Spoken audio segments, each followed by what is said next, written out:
보살의 궁극적인 목표와 그리고 궁극으로 나아가는 보살의 삶은 모든 생명들, 모든 존재들이 열반에 이르게 하는 것입니다. 모든 생명을 열반에 이른다. 그럼 열반이 무엇입니까? 태어남이 부서진 곳입니다. 그리하여서 청정한 삶이 이루어진 것입니다. 우리가 해야 할 일을 마친 것이고 다시는 얽매여서 사라지지 않는 삶입니다. 초기 경전에서는 이렇게 표현하고 있습니다. 수행승들이요, 열반의 세계가 있다. 그런데 두 가지 열반의 세계가 있다. 무엇이 두 가지인가? 유여열반, 남음이 있는 열반의 세계와 남음이 없는 무여열반의 세계가 있다. 유여열반이란 무엇인가? 여기 수행승이 번뇌를 파괴하고 해야 할 일을 마치고 무거운 짐, 업의 모든 짐을 내려놓고 최고의 이상을 실현하고 모든 존재의 속박을 끊어서 궁극적인 지혜에 의해서 마침내 해탈을 했다. 그런데 그에게는 아직까지 몸으로서의 눈, 귀, 코, 혀, 몸 5가지 감관은 남아 있다. 그리고 그것에서 분리되지 않았기 때문에 즐거움과 불쾌함을 경험하고 즐거움과 괴로움을 느끼게 된다. 그에게는 탐욕이 소멸되고 진해가 소멸되고 무지가 소멸되었는데 그러한 5가지 감관이 남아있기 때문에 남음이 있는 열반의 세계, 유여열반이라고 한다. 바로 육신으로 부처님을 이루었던 깨달음의 부처님, 몸을 가진 부처님이 바로 유여열반입니다. 모든 번뇌에서 벗어났고 모든 속박에서 자유로운 청정한 삶이지만은 이 몸이라는 감각기관이 있습니다. 이 몸이라는 감각기관에서 쾌적함과 쾌적하지 않음, 즐거움과 괴로움을 몸은 끊임없이 분별해 냅니다. 그렇지만은 거기에 걸림이 없는 상태, 그것을 유여열반이라고 말합니다.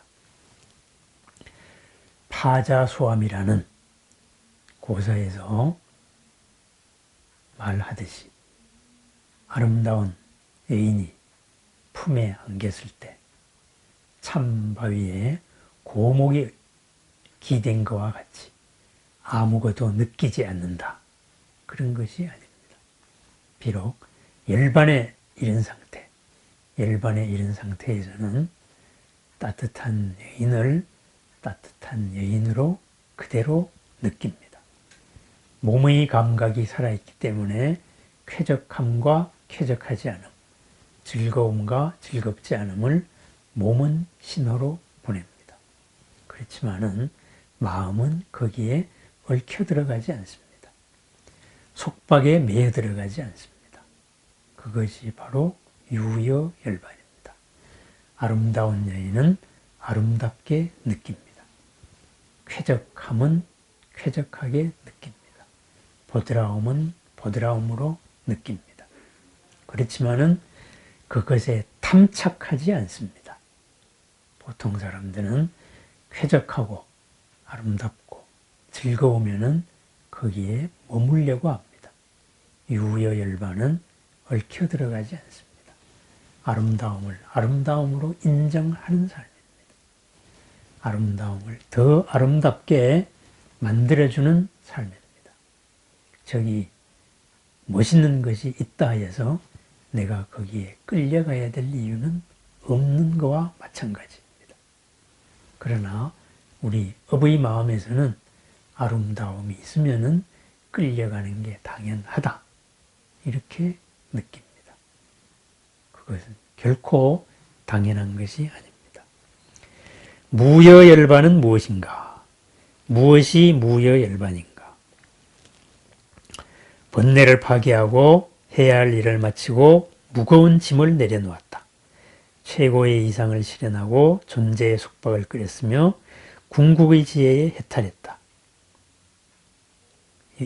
이제 이 몸이라는 한계가 벗어졌을 때 그에게 느껴진 그러한 것은 없다.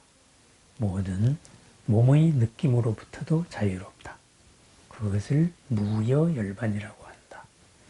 바로 법신이 되어서 육신의 한계를 풀어버린 부처님의 세계가 되겠습니다. 모든 속박에서 벗어났습니다. 삼계의 모든 것에서 벗어났습니다. 속박에서 벗어남은 속박 전체를 바로 내 안으로 자유롭고 걸림이 없게 된 것입니다. 속박에서 벗어난 별 이상한 세계로 뿅 하니 숨어 들어가고 사라져 없어진 것이 아닙니다. 그래서 열반을 청정한 삶이라고 말합니다. 완벽하게 청정한 삶이기 때문에 속박 속에 있는 모든 존재들에게 최상의 호의를 베풀고 최상의 은혜를 내려줄 수 있는 삶입니다. 바로 무여열반입니다. 보살의 길을 걷는 사람들, 깨달음을 향하는 존재들, 보살의 수레를 타고 나아가는 사람들, 모든 존재들을 완전한 열반에 들게 한다. 무여열반에 들게 함을 목표로 살아갑니다. 그런데 내가 어떤 중생을 열반에 들게 하였다. 이런 생각을 하지 않습니다. 왜냐? 절대적인 대상으로서의 중생이 존재하지 않기 때문입니다. 아니, 보살의 수행에서 중생으로 나타난 모든 사람들, 바로 나와 같은 중생, 내 마음의 한 다른 모습이었습니다. 수많은 모습 가운데 중생의 모습이 그 순간 나타난 존재일 뿐입니다. 스스로가 함께 나와의 관계 속에서 탈바꿈하는 것입니다. 거기에 내가 일조를 했습니다. 나의 삶에 부닥치는 모든 존재들이 탈바꿈을 해서 보살의 길을 걷고 열반에 이르도록 했습니다. 하지만 더불어 함께 된 것입니다. 거기에는 어떠한 중생도 본래 없었습니다. 나와 같은 보살들만이 있었을 뿐입니다. 내가 모든 존재를 보살의 열반에 들게 하였더라도 내가 들게 한 중생은 하나도 없습니다. 부처님께서 우리들을 끝없이 호의를 베풀고 은혜를 베풀지만은 부처님이 나를 열반에 들게 하지는 않았습니다. 부처님은 부처님의 일을 하신 것이고 나는 보살의 일을 발언하고 걷고 있는 것입니다.